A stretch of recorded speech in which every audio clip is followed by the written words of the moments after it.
Hi guys, it's Chris at Cork and Crown. I'm back at my cider table with some more cider to try.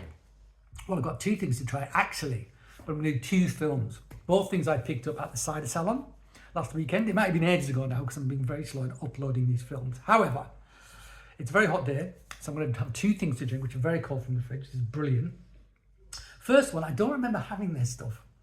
I must have had Finding Foster at some point. I must have, but I can't remember. I'll have a look through the films and see if I can find something, but I don't remember. So, very small company in Devon, Huxham in Devon. They use standard orchards that were being unused, sort of old indigenous varietals and so forth of Devon apple that they're using that wouldn't have been used otherwise. They're grazing sheep on people's orchards, Shropshire sheep, which are great sheep for grazing in orchards because they don't nibble the bark. And I believe they did an experiment at Broome Farm, Russell Y, to test this theory, and it's true.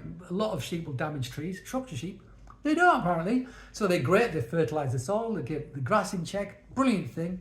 So yeah, what does it say on the tin? Mêlé, mêlé, which I'm not sure what that means in French. I thought first I thought it was miel, I thought it was honey, but it's not. I might have to look it up. 100% local apple varieties, carefully handpicked for their intense fruity flavours and sherbety zestiness, gently pressed and allowed to ferment naturally, grown in X Valley, orchards managed without chemicals to provide important habitats for wildlife. Nothing added, no sugar, preservatives, sweeteners or removed. It is unfiltered and unfined, gluten-free and vegan. Nice, nice, nice. So yeah, there's a little, if I hold that up there, I don't know if that's going to, if I tap, will it show that? Are you going to do that? You're going to make that in focus? I don't know, maybe you can scan that, maybe you can't. It's worth trying. Cans, people. Cans are great. I love cans. Yep, let's open it. Crack it open. Pour it out. I've only seen their stuff in 750ml bottles. I was walking out of cider salon. There was loads of amazing looking cider, but very expensive. Very expensive. And I was like, oh, I can't really afford it. But I saw a couple of things. The other thing I'm going to try next, which is also very special. And actually I thought, that's cool. I really want to try that canned cider from these guys.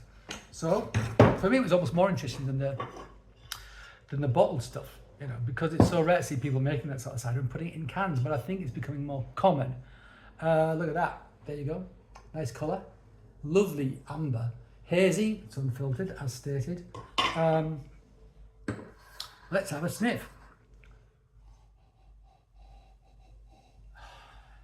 Nice, yeah. Again, sweated apple. Smells like aged apples in a shed, you know. I feel like there's something else underneath that as well. Slightly dark honey character or something like that.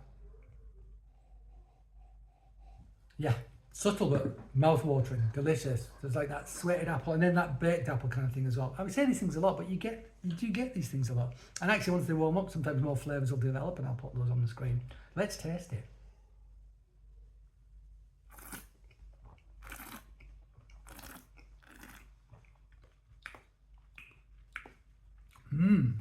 Yeah.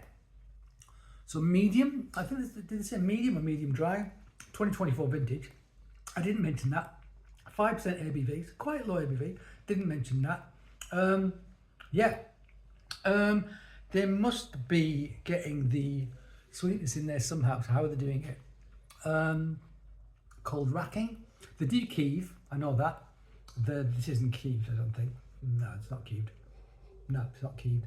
So the back sweetened with something. I know that sometimes they use apple juice they add apple juice. So they could have back sweetened with apple juice, but then it would have to be pasteurized, possibly. I'm not sure. They've got sweetness in there. It definitely won't be sucralose. So yeah, I assume they're doing it with juice, but I don't know how it's not fermenting out. Having said that, nice acidity. Delicate tannins were good. Like not a malic acid, like a lactic acidity, a yogurty sort of acidity, quite gentle. That little bit of sweetness though is fab, you know. Maybe a hint, maybe the muse suggests of some leatheriness in the back, not very much at all. Don't know what these varieties are. I mean, I'm going to say there's some bitter sweets in this, possibly some bitter sharps and some sharps, but low tannic, not highly tannic, whatever, you know, very gentle. And then Devon varietals, a lot of which fell out, well, got lost and forgotten, and a guy called Nick Poole from Milton cider. Milton cider, is it called? I visited him. Cool guy. He had lots of demijohns, lots of rare varietals there, with Liz Kupas, who worked at a Long Ashton Research Station, and I've used her book for reference on. It's not a show. I was going to say show. It's not a show. It's me with a, phone. That's basically what it is. Did a lot to rediscover some of these varietals as well. So I wonder if that's sort of related to this in some way as well. But that's delicious. I love it. It's really nice. It smells like a proper, traditional, 100% juice cider, but it's really drinkable as well. It's really drinkable. It's a great introduction to proper cider, this, I would suggest. Plus, again, I can. You can just crack one in the park if you want. Amazing, huh? Yeah, nice acidity actually. It's come through. Maybe hints of tart orange as well, I want to say. So maybe there's a bit of dab in it in there or something. That often brings orange. It's a bit lazy of me to say that, but it does bring orange, I think, dab in it. We like. That is a super thin, a fab drink in a fab container that makes us very happy indeed. Yeah, we love cans. Cans are cool. Okay guys, thank you for joining me at my cider table. I hope you join me again, but until that time, cheers.